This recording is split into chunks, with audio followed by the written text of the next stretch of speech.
fanambarana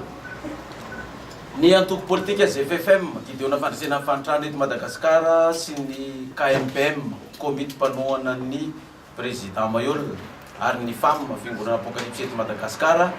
dia manao izao fanambarana manaraka izao mikasika ny voka-pifidianana na voka ny fitsarana avo momba ny lalam-panorenana. Voalohany, ny antoko ZFFM sy ny KMPM ary ny FAM dia mitondra fisaorana sy fankasitrahana ho an'ny vahoaka malagasy rehetra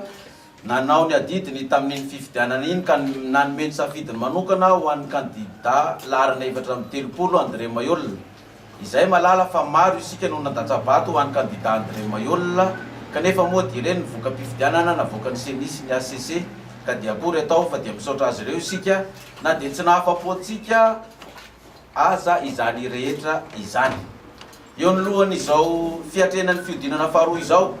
dia tsy hay ny angina ka tsy hamaly ny hetahitapony tsiraray avy mikasika izay candidat tokony toanana amin'izao fiodinana faharoa izao.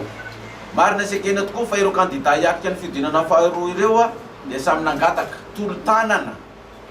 amintsika aminay zany ny mba nohanana azy ireo amin'izao fiodinana faharoa izao izay isoranay azy ireo be dia be ny amin'ny fitokisana anay ZFFM sy KMPM ary ny FAM satria dia raisinay io zava-dehibe sy voninahitra ho anay izany fitokisana izy ireo anay zany ny anohanana azy ireo amin'ny fiodinana faharoa. Ko satria moa izany roa ny candidat irotsaka amin'izao fifidianana faharoa izao dia tsy maintsy hamaly azy ireo izay mikasika ny fanapahan-kevitra tapaky ny bureau nasionaly ny amin'izay candidat tokony ho toanana mba ho mariky ny fifanajana eo amin'ny ray aman-dreny sy ny zanaka. Toy izao zany ny fanambarana mikasika ny fanohanana ireo candidat anankiroa izay nangataka fanohanana taminay ireo. Voalohany dia mialatsiny fa mba hampiasa kely ny voambolany ACC zany izahay eto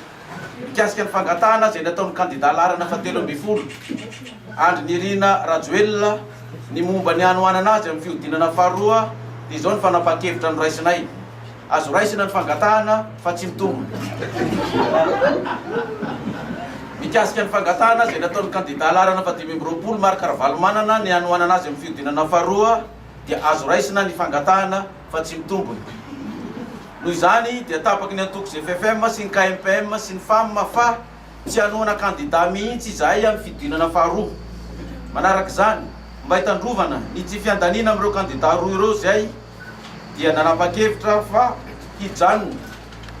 ho neutre zany hoe tsy mandany atso na ny aroa fa vonona kosa hifanometanana mba hizoran'ny fifidianana malalaka tsy hisy korotana eto Madagasikara. Ny mpikambana rehetra ao amin'ny antoko ZFFM sy ny KMPM dia tsy mahazo manao fanambarana amin'ny anaran'ny antoko fa manohana candidat fa raha misy te hanohana dia amin'ny anaran'ny tenany manokana no hanaovany izany. Miantso fitoniana koa zahay ho an'ireo candidat sy ireo mpanaradia azy ireo mba tsy hamy anaiky izay voka-pifidianana mivoaka eo mba tsy hisy korotana eto Madagasikara. Matoky izahay fa mbola adio sy angarahara azony rehetra andraisana anjara ny fifidianana tahaka ny fiodinana voalohany iny ka tsy hisy fanakianana sy fitoriana intsony hivoaka avy amin'ny candidat roa tota ka ilazan'ny ACC hoe azo raisina ny fitoriana fa tsy mitombona. Farany izahay dia matoky ny fahendreny senisy ny ACC fa mbola ho tohizana ny fahatombanan'ny fifidianana madio sy mangarahara azony rehetra andraisana anjara eto Madagasikara ary miantso ny malagasy rehetra mba ho tony masina ny tanindrazana.